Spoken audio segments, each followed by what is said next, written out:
Okay. Apologies for any absence. None have been received, Chair. Okay. Declarations of interest. Are you, Tony?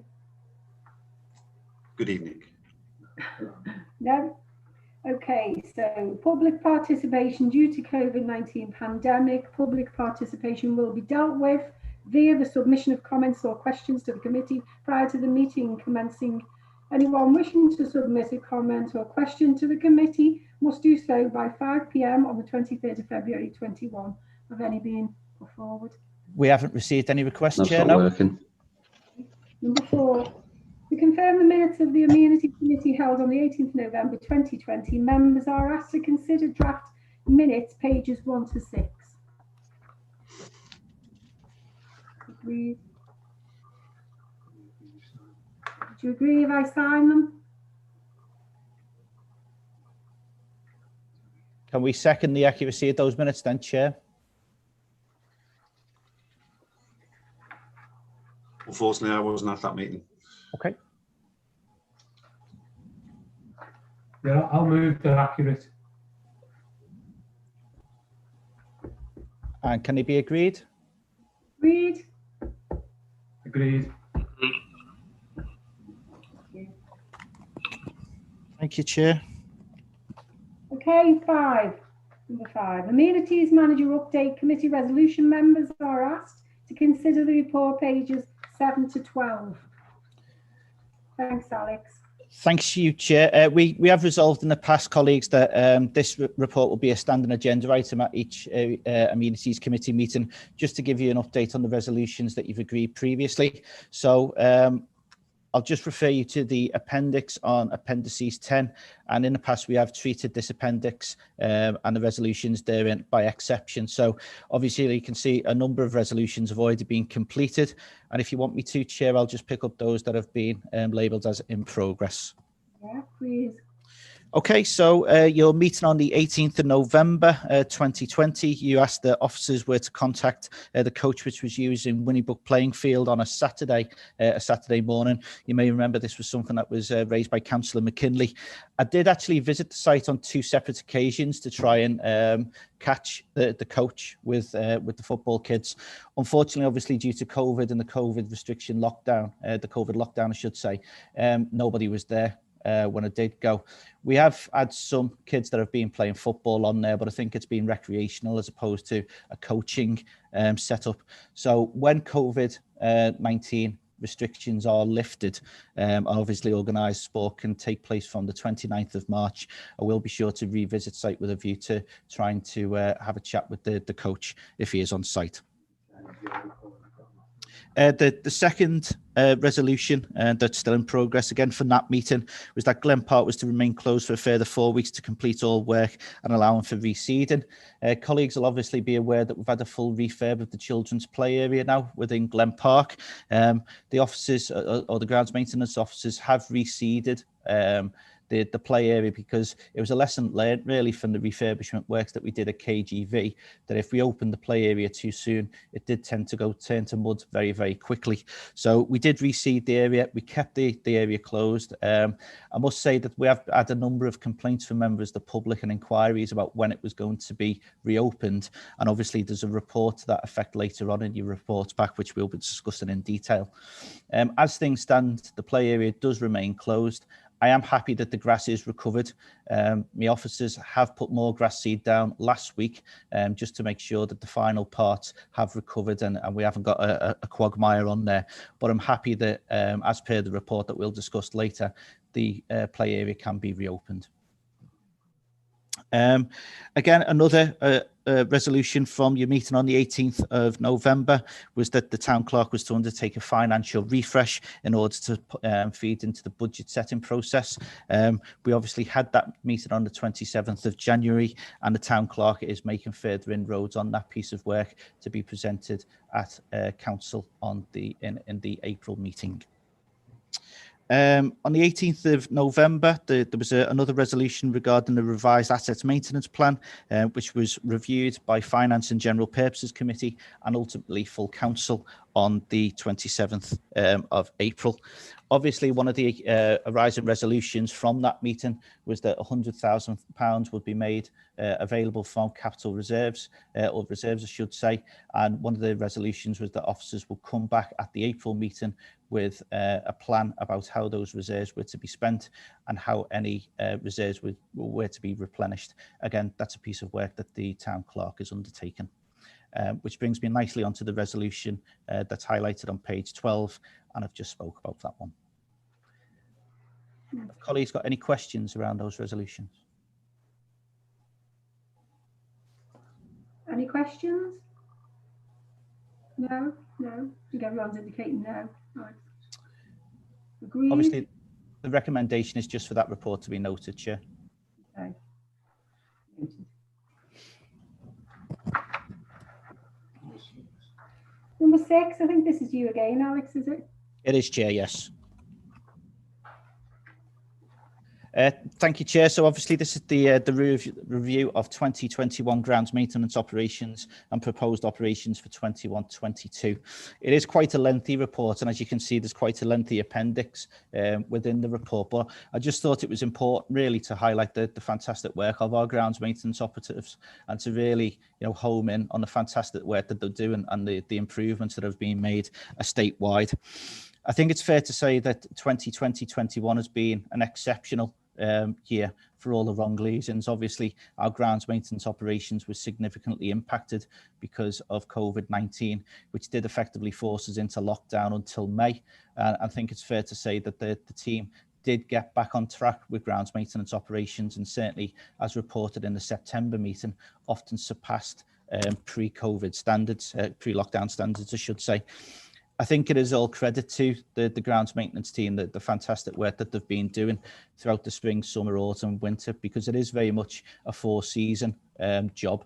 The lads work through all weathers and all conditions, and the overriding aim is to make sure that Maghull is a fantastic place and has fantastic facilities for both residents and visitors to the town. Like I said, it has been a really challenging year, but I think we've got a strong foothold now for operations moving into 21-22. I have proposed that we do a number of tweaks for our operations moving forward, which, according to the report, has obviously started our spring summer operations. One of the things that I'm really keen to introduce is like a numbered rotated system for our parks and play areas. So historically, what the team have been working to is visiting sites in accordance with their scheduled breaks. So we'd have a 2-hour allotted time, if you will, for Mersey Avenue Park, then moving on to Moss Park up to lunchtime, and then into the afternoon session, we'd hit a number of areas. And it was very much time dependent, which it can be quite onerous, I think it's fair to say, in terms of the workload for the grounds maintenance team. And certainly the conversations with that I've had with a number of the operatives is saying that they do feel pressurized and it does feel onerous. So like I've alluded to, because we have got a strong foothold within the parks and play areas, what I'm proposing is a numbered system whereby we number each park and we effectively work through each park within that numbered list. And lo and behold, when we get to the bottom of the list, we come back to the top and we start again. I am confident that the standards won't slip if that approach is taken. Cutting wise, we will probably be cutting play areas at least once, maybe twice a week. Obviously, our ransoms, the ride-on mowers will still be doing the outfield areas, and we'll be able to do, because we're spending more time within the park, we'll be able to enhance the park as opposed to simply maintaining it. On that basis, I'm proposing to have a one-visit, do-it-all approach, and to introduce a task and finish list. What the lads haven't got at the minute is a set criteria which they should be working on and progressing whilst they're on site.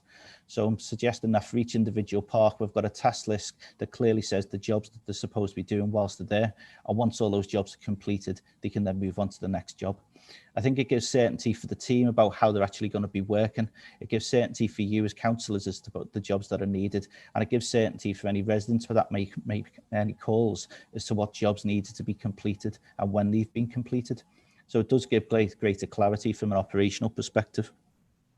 Like I said, the ransoms and the ride-on mowers will be slightly different. insofar as they've got their set schedules, which they'll need to go round. But the nature of the beast is because they can get round play areas a lot quicker. Obviously, there will be a little bit of overlap between the parks and play area work that one team will be doing and the ride-on mower work that the ride-ons will be working on as well. We will try and make sure that the two are joined up. Within page 18, I've listed a number of standards that I think we need to be progressing throughout the course of the season, throughout the course of the window, I should say. Anything ranging from sanitisation of playgrounds, obviously whilst we're operating within COVID, cleaning of multi-use bins, bowling greens, the maintenance schedules around that, because we do fully intend to open our bowling greens and our football pitches. And again, it is very much the standards that we have been working to. What I am really keen to do is to really enhance the parks, though. I think that's the big one for me. It was always the objective of the Amenities Committee that this year would see the enhancement of play areas and not simply maintenance. Like I said, because we have got such a strong foothold now, because the lads have been working throughout the course of the autumn-winter period, we have got a really strong foothold from which we can kick on if we just extend the time that we're on site to give these areas a little bit more TLC. The recommendation, Chair, is obviously to review the grounds operations that we've done this year, and I invite you to have a look at the appendices to the report, because it does really bring it to life. I don't think my words sort of eloquent enough to say how well that the lads have been doing and how much of a difference the lads have made. I think it's testament to the lads as well that it's probably the first season that we are getting really good feedback from members of the public.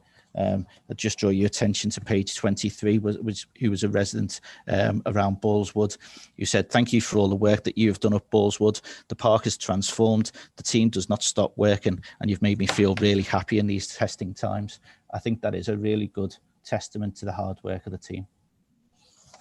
Sorry to intervene, Alex, but can I just say that me and John went to Ballswood just recently. I've been there for a while. And we were really pleased because it's all been painted at the entrance, and also the play area park and all the bits were all painted. It looked really, really nice. It was really good job. Well done. Thank you. Well done. Sorry. Finally, colleagues, on page 20, I've outlined another proposed areas of work for the amenity service, if you will, during the course of this year. I am really keen to kick on with the Friends of work, and I think that's bearing its fruit in terms of the stuff that Councillor Frank Sharp has been doing. We do know that we've got a number of volunteers that are supporting our operations and want to support operations. The fantastic work of Maghull and Bloom, for instance, around Glen Park in terms of litter picking is really bearing fruit now. I am keen to pursue green flag status for KGV Park, and that's aligned to the business plan. I think it's been difficult in this year, but it's something that we can't really excuse now. We really do need to kick on and try and get that green flag status for the town. Indeed, it will be the first green park within Maghull. I'm keen to have a commissioner of the tree survey as well. I think it was 2018 when we had the first tree survey.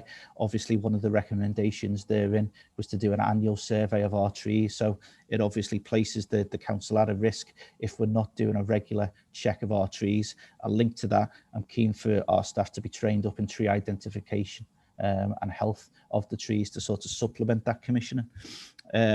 We obviously need to finalise the asset maintenance plan, which will be going to full council in April, in terms of how we're going to be spending the £100,000 of reserves that colleagues have made available to us, mainly because we do obviously need to improve the condition of a number of play areas.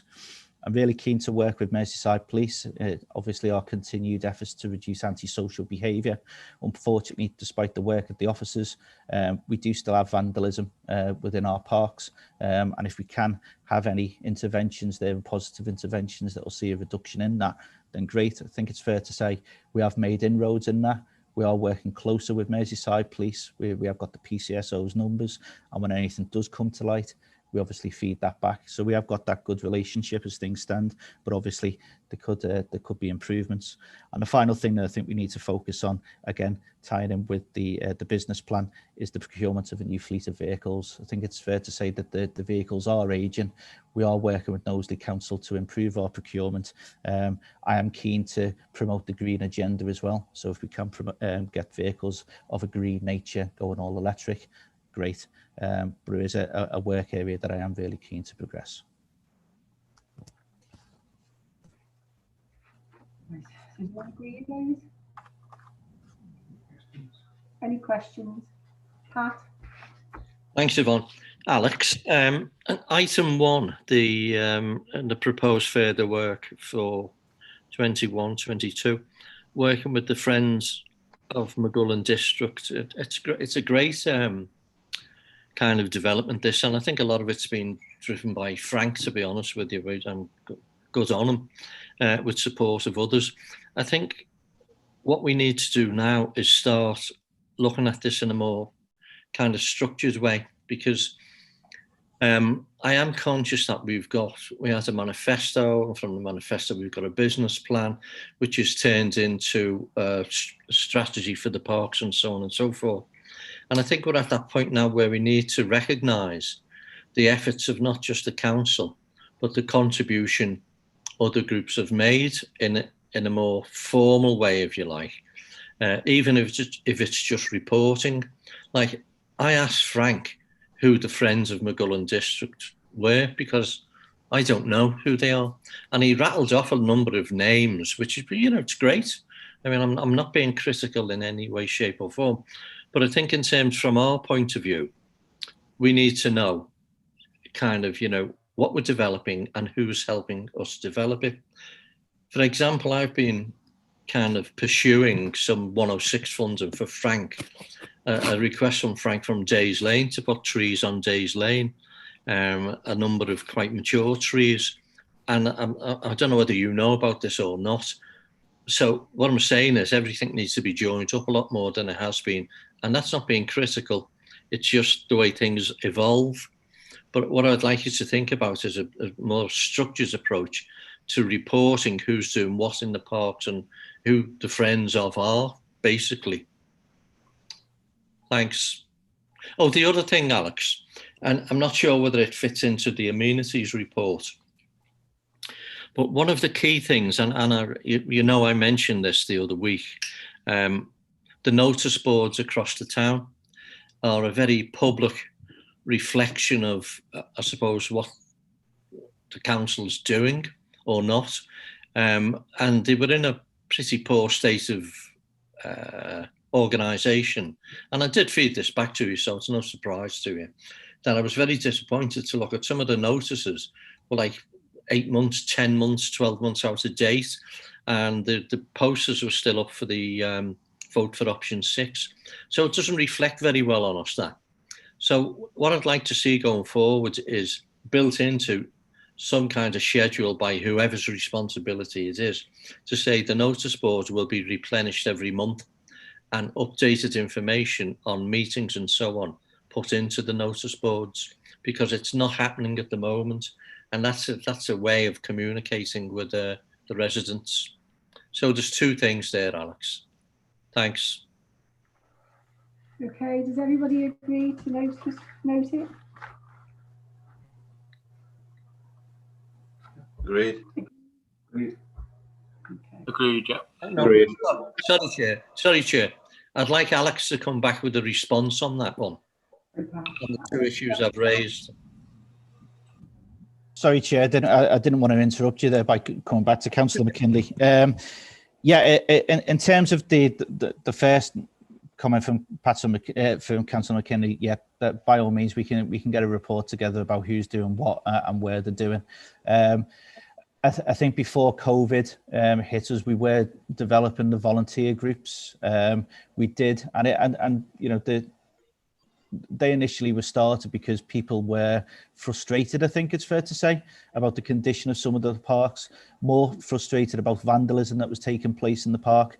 And he did want to really support our operations. And, a prime example of that is Maghull and Bloom working within Glen Park. Certainly the feedback from the team is that without their contribution, their job would be made a hell of a lot more difficult. And it's obviously freeing up that resource then to concentrate our efforts in other parks.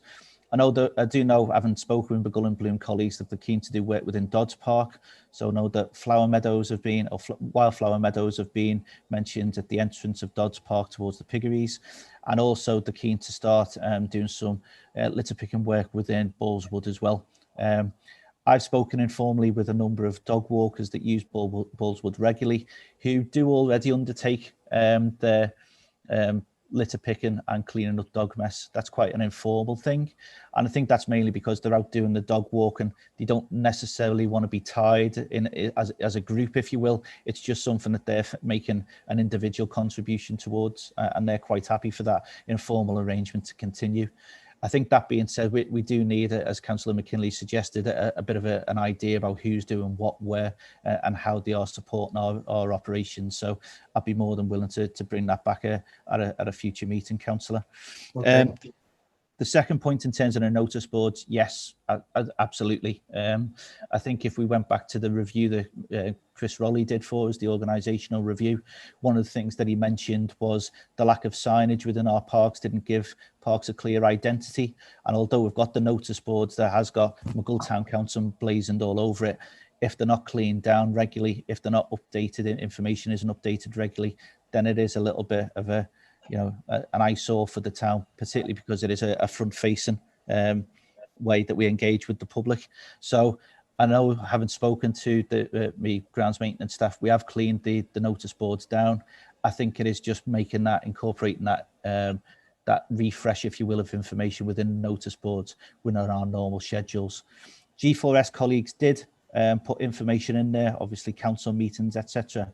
But when we've got information in there relating to consultations that are out of date, or as Councillor McKinley said, the option 6 stuff, that should have all been taken out, to be fair. And that's something I can certainly incorporate within our normal grounds maintenance schedules to be updated and refreshed. Okay. Should we move on? Alex, I think you're 7, 8 and 9, aren't you now? I am, Chair. I'm all of the reports in this one, yeah. Okay, so 7 is management of play area during the COVID-19 pandemic. Members are asked to consider the report, pages 32 to 36. Okay, thank you, Chair. So obviously the report that has been before you has been released, obviously before the Prime Minister's announcement on Monday regarding the COVID-19 roadmap. So there are a few changes that need to be taken into consideration and a few timescales which need to be taken into consideration as well.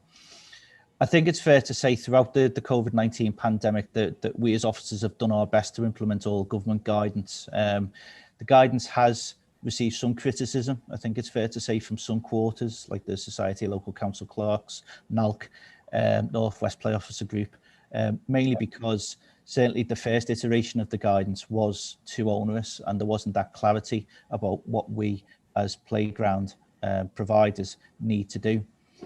From our perspective, when COVID-19 first struck, obviously the guidance was that all playgrounds needed to be closed. And when the government released government guidance, what we did was to review that guidance to see where we could implement it and see how fully we could implement it. In conjunction with the leader and deputy leader of the council, one of the things that we wanted to do was to still provide an offer within the town, but obviously we needed to think about how onerous the criteria was, or the government guidance was, and what resources needed to be allocated to those parks that were reopened. And because of that, we took a conscious decision to reopen KGV and Glen Park. Given that we had the refurbishment of Glen Park, we closed that park down and we reopened Moss Park. And the reason why we've just reopened 2 play areas, if you will, is because of the amount of resource that's taken to sanitize that play area. Now, I'm not foolhardy enough to know that we go in there and we sanitize all the play equipment and it's clean. The issue that we've got then is that it can become contaminated quite quickly by a single use. And obviously the government guidance is there to try and reduce the risk of transmission. But I think we all know how easily transmissible this is. And although we've taken every step that we can in terms of implementing the guidance and implementing the advice of our insurers, I think it's fair to say that we're doing what we can, when we can, and how we can, without necessarily knowing what the full impact in reducing that transmission is. At the minute, at the time of that we're meeting colleagues, we have still got 2 play areas open, albeit that the rest of them are still locked down officially. Unofficially, we as officers know that the play areas are being used, And where we do see that they are being used, we are directing people to those ones that have officially been reopened, because we know that sanitisation takes place within those. So we are playing our part to reduce the transmission. I have received a number of complaints, a number of inquiries about why play areas haven't fully reopened, particularly during lockdown. There have been a number of disgruntled residents that have been on, parents, grandparents, carers, that have said that some offer needs to be provided for children, particularly during lockdown, that they haven't got that offer available to them. What I'm proposing, therefore, colleagues, is that we reopen 5 play areas at Mersey, Moss, KGV, Glen and Roundmead parks. They are officially reopened, and all those parks will be subject to sanitisation twice a week, to at least show that we as an authority are doing what we can to reduce the risk of transmission. As things stand, the other play areas will remain closed and won't be subject to sanitisation. If we did do those play areas, working on the basis of the trials that we've done, it takes approximately an hour and a half to sanitise a play area. So if 5 play areas were reopened and they were sanitised twice a week, it'll result in 15 hours of operational time lost if we did take that approach. That is the recommendation for myself. Hopefully, in line with the government's roadmap to recovery, come the 21st of June, all social distancing measures will be removed, and it'll be possible then to reopen all the playgrounds within the town. Any questions? No. Yeah, Yvonne. James. Thanks, Chair. Alex, you know, the additional work for sanitisation and cleansing of equipment as and when, it's obviously it's government guidance. Does that come with government money to actually pay for the additional work that we're expected to do and we should be doing anyway? Is there any grants that the government have applied to that, or they've said, well, just get on with it? Through you, Chair, it's effectively get on with it, Councillor. So what we've done is actually in line with making workplaces safe, for instance, is to purchase disinfectant, which is then applied within the play areas. But all costs have been absorbed, if you will, by the facilities budget for this year. Thanks, Alex. Thanks, Chair. Any other questions? Oh, Patrick. Yeah, thanks. Thanks, Yvonne. Alex, in Maghull, we've got about, I think it's 5 within each ward, super output areas, something like that. And the government report on the levels of infection for each of those wards. So you can track on a daily basis whether the infections are increasing or decreasing in that area. And also, there's detail, I think, on infection rates of ages and things like that. I'm just thinking in terms of risk assessment, is it possible to do a bit of work around where each of the parks sit within the super output areas, and therefore the level of infection within that particular area? The rationale behind that, and I know it's not perfect, would be that if you've got an area where there's a high incidence of infection taking place and it's amongst a younger cohort or younger people, it might be an idea to be aware of that before we just open all the parks up.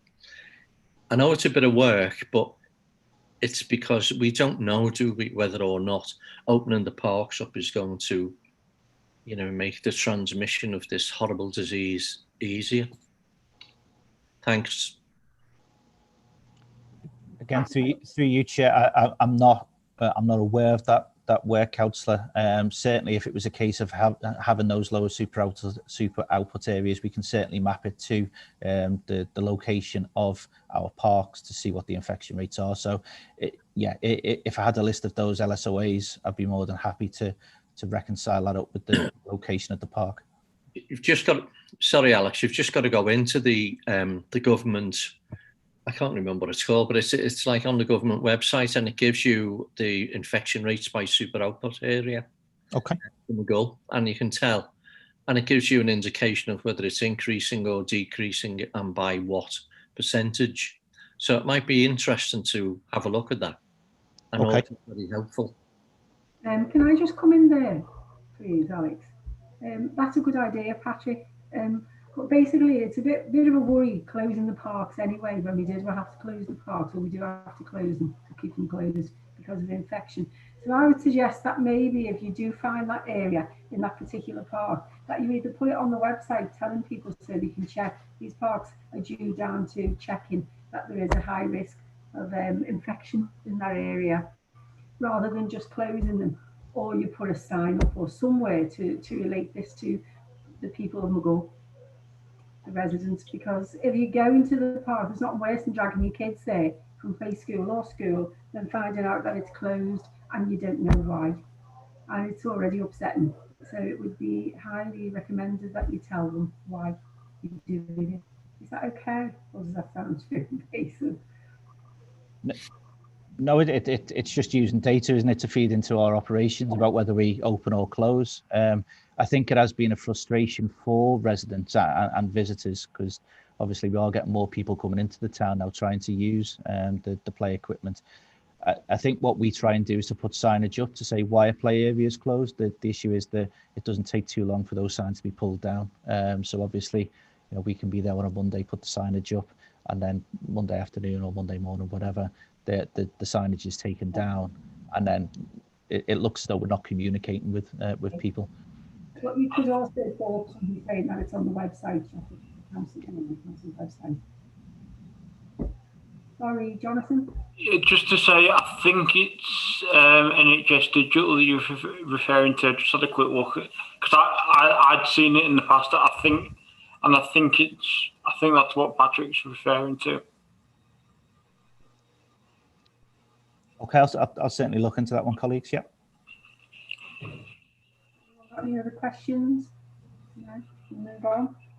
Number 8, I think, is yours as well, Alex. Proposed rollout of bird boxes within park.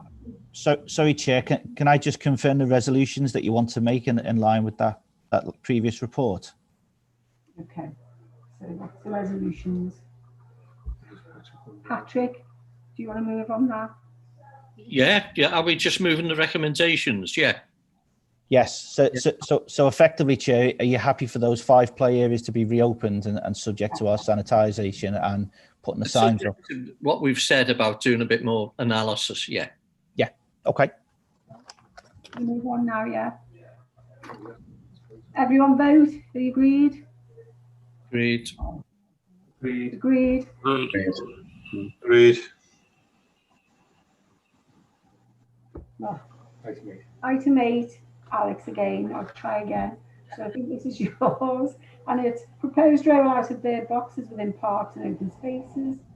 Owned, managed by Maghull Town Council. Members are asked to consider the report, pages 37 to 42. Thank you, Chair. That's me again, obviously. So there's effectively 4 resolutions in front of your colleagues.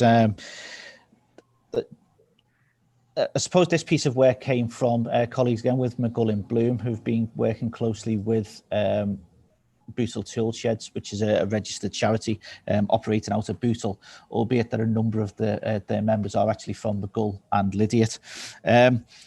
In a nutshell, Maghull and Bloom have purchased a number of bird boxes from Bootle Tool Shed, 40 in fact, and asking for some support from ourselves in order to install those bird boxes within Glen Park. In all honesty, it's not too onerous a task, and certainly speaking to the lads, they'll be willing to support the installations of it. I think it's a fantastic project, to be honest, and certainly having conversations with Bootle Tool Shed myself and seeing that the work that we do, it did come to me about whether or not we roll the bird box project out throughout the town. It obviously ties in with the objectives of the business plan in terms of creating more biodiverse areas. It's supporting a relatively local charity who has a number of members within Maghull and Lydiate. And again, there's an opportunity there to get the community more involved in terms of the work that Maghull Town Council do. So if we publicise the Bird Box project, for instance, maybe get people out, trying to get them installing within their local park. Again, it's building up that community support and community resilience, if you will. I have suggested, colleagues, and this is obviously up for debate, that we purchase 200 bird boxes. Obviously, we've got a number of sites and a number of trees within those sites. Some do vary in terms of the number of trees that were within each park, but I think 200 wouldn't be a bad number really to go for. Bootle Toolshed have confirmed that the cost of a bird box would be £5 each. So if you were minded to fund 200 bird boxes, it'd be £1,000 all to be paid for from the facilities service budget for this year. Within the appendix to the report, colleagues, I have, and it was a painstaking process, but I did go through the 2018 tree survey, identified how many trees were in each park, and then obviously aggregated the number of proposed bird boxes within each park. So you have got a bit of a spread in terms of where those bird boxes would be situated. I have tried to keep it as equitable as I possibly can, but you'll see there that it has been aggregated. We obviously don't need to worry about Glen Park, because those ones, if you are minded to be installed by the grounds maintenance team, have already been purchased. Right, okay. So is there any questions? Any questions? Patrick? What? You mute? On mute, Patrick. Mute. Mute. Said, I'm on fire tonight, ignore me. Alex, yeah, really good. The only issue I'd say is whether it's kind of diverse enough in terms of the local wildlife. I'm saying this in light of having read the inspector's report and the planning conditions he's put on for the land east of Maghull. I mean, there's loads of things there. You know, there aren't any wildebeest or anything like that, but there's lots of things like natterjack toad this, and water vole this, and something for bats and something else, and so on and so forth. And I'm just wondering, it's a great project, but is it an opportunity to try and support and enhance those planning conditions? Because it sounds like a hell of a lot of wildlife is going to be displaced from the land east of Maghull. Least of all, not the pink-footed geese. Now, I know we can't really accommodate pink-footed geese in the parks, but maybe for the other, the bats and things like that, it might be worth just looking into it to see if there's a possibility of enhancing what we're doing here. Instead of just having small bird boxes, have, I don't know, nesting things, or I don't know, what would you call it, for somewhere for bats to hang out of a night time? Yeah, John would like to ask a question. Thanks, Chair. Alex, I think it's a really great scheme, and I think what Patrick's just said is a good idea. I was looking at the picture of the bird box, and wrens nesting, not wrens, robins nest in like an open fronted box. Is it just those boxes, like for the tits and that, not for robins or other birds, or do they do a different version? Yeah, if you've already ordered them, I'm not trying to sort of give you more work to do. I think you've got enough to do as it is. But just for future reference, I know the boxes that they do for a robin, quite open fronted. It's quite vulnerable actually, but that's what we prefer. Yeah, the box at Appendix 1, colleagues, is simply what Maghull and Bloom have purchased already. So having a conversation with Bootle Toolshed, they can be adapted and they can be changed in terms of size and in terms of dimensions, in terms of the hole, the access hole. So yeah, I take your point, Councillor, that this bird box wouldn't necessarily fit everything, but we can get it amended and we can change the size of them if we wanted to purchase them. Obviously, we probably need to take advice on it, but I think it's a great idea. Yeah, I do. I'd like to say that, seeing as I have a dog and dogs and I walk them on the field, I'd like to have somewhere where we could put the foxes and make sure they're secure and they're, wherever they deposit, away from the dogs. Okay, so anybody? Yeah, can I just ask a question? Yeah, of course. It's Alex, Is there a time scale for these? Because obviously you're coming into nesting season now, and obviously you're going to get out as many as you can. And are the schools involved? Because obviously schools may want to put sensitive cameras near the box to actually video for the kids to see, well, this is nature. So it might be an ideal project for one or two of the schools to get on board. Yes, thank you, Councillor. We haven't got a deadline as such, in all honesty. It just depends on how quickly Bootle Toolshed can make them up. I am keen for obviously the funds to be paid from this financial year. So obviously, if you are minded to fund them fund the 200, it is quite a large order for a volunteer group. But I'd obviously encourage them to get the order complete so that the finances can be paid in this financial year. We haven't done any work with the schools, Councillor, but I do think it's a good idea. Certainly pre-COVID, and there's obviously the previous reports to back this up. My own thinking and the thinking of Phil Dillon, the community services manager, is that we do need to do a lot more work with schools. We've floated the idea out of an adoption of areas within parks, just to give them some resonance, I suppose, with the park, and hopefully when they sort of grow up, there won't be those issues in terms of vandalism and stuff. It's certainly something that we can fly by them, pardon the pun there, put past them and see if they would be interested in putting some video equipment in or getting involved in terms of installations. And who knows, most secondary schools have got a design technology department. It may get to the point where they start manufacturing them themselves and become more engaged that way. Thanks very much, Alex. Thanks, yeah. Any other questions? I actually think that's a good idea as well, Tony. So do we agree 1 to 4? Agreed. Agreed. Agreed. Okay, so item 9, again, Alex, I think it's you. Proposed tree planting schemes at Pimbley Playing Field and Hall Lane Park. Members are asked to consider the report pages 43 to 57. Thank you, Chair. It's the last one for me tonight. So obviously the report in front of you, it's a long-standing work stream really around proposed tree planting schemes for Pimbley and Hall Lane Park.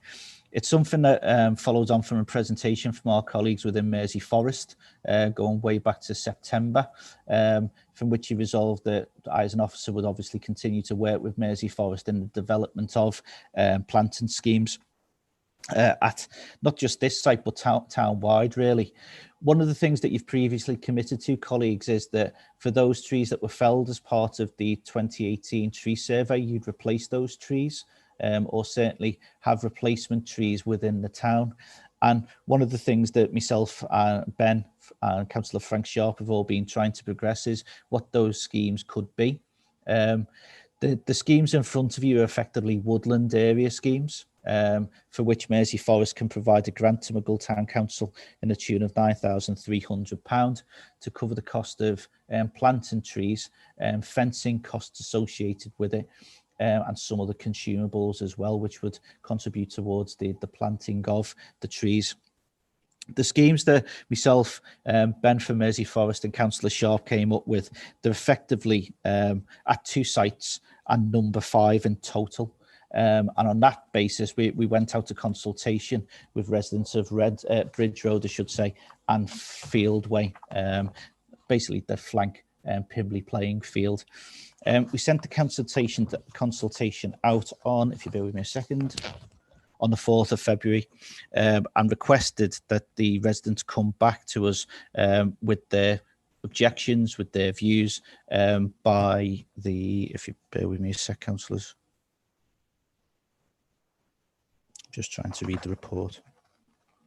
The 12th of February.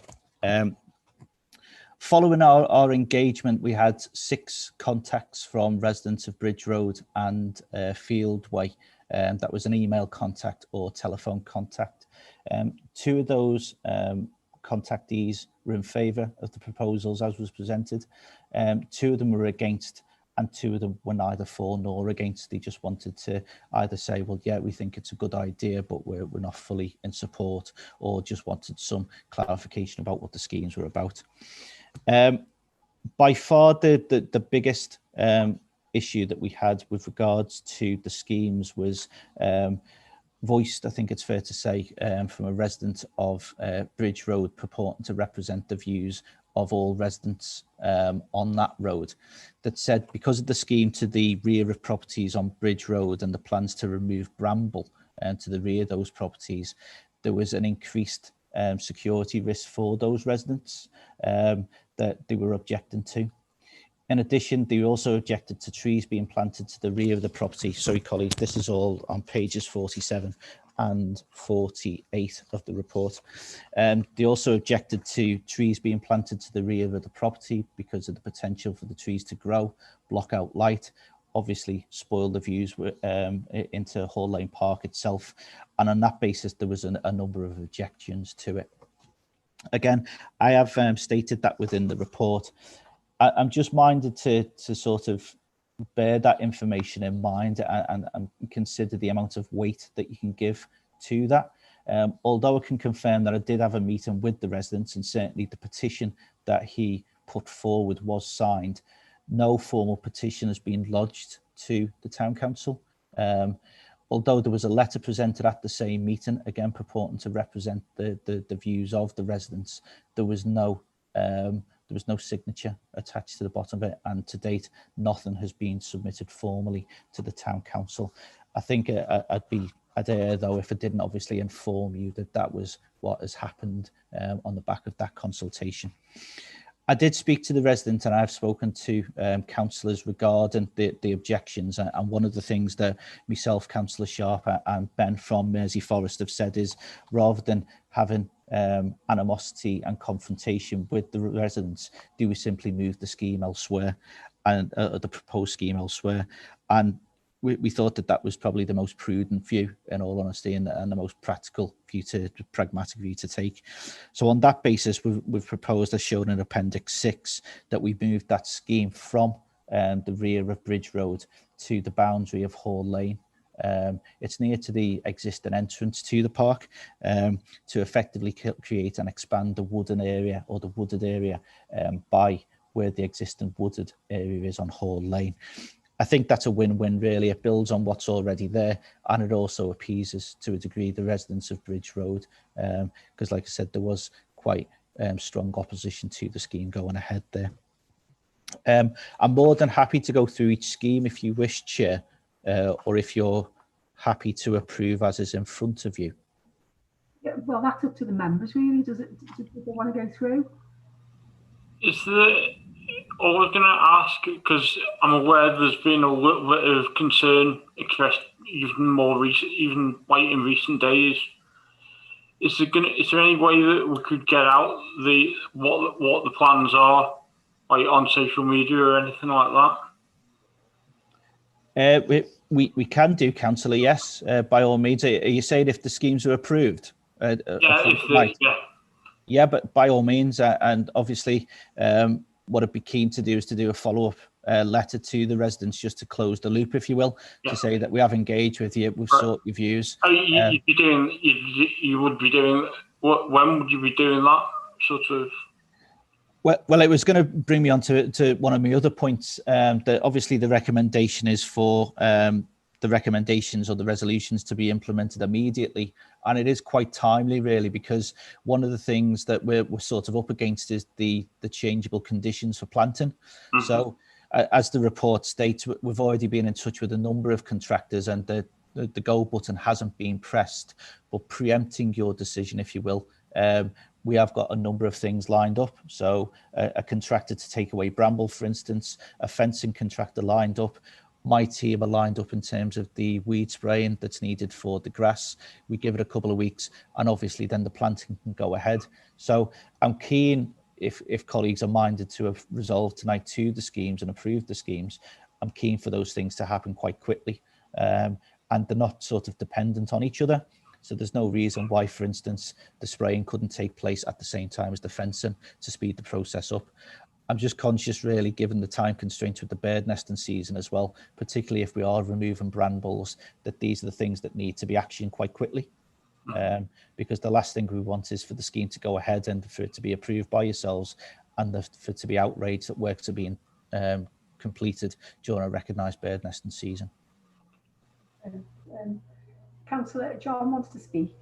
Yeah, just at that final point that you said, Alex, is just to, to say that if we do approve it tonight, it needs to go ahead very quickly, because the nesting season is right on top of us. It's starting in March.